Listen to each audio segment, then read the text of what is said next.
आपण या व्हिडिओत दाखवल्याप्रमाणे फक्त सूचनांचं पालन करा. सोबत जे मंत्र मी दिले आहेत त्या मंत्राचं पठण करायचं. अगदी त्याच पद्धतीनं पूजा करण्याचा प्रयत्न करा. खूप सोपं आहे, अवघड काहीच नाही. अशा पद्धतीनं पूजा केल्यानंतर आपल्याला एक आगळं वेगळं समाधान नक्की लाभेल.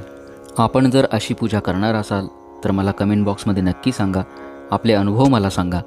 गणपती स्थापनेची देखील याच पद्धतीची शास्त्रोक्त पूजा आपल्या चॅनलवर आहे. तो व्हिडिओ देखील बघून गणपती स्थापना अगदी त्याच पद्धतीनं शास्त्रोक्त पद्धतीनं करण्याचा प्रयत्न करावा. चॅनल सबस्क्राईब करा. आपल्या शंका मला जरूर विचारा. प्रथम आपण बघूया हरतालिकेचा यावर्षीचा पूजेचा मुहूर्त काय आहे. 6 सप्टेंबर 2024 रोजी आपल्याला हरतालिकेची पूजा करायची आहे.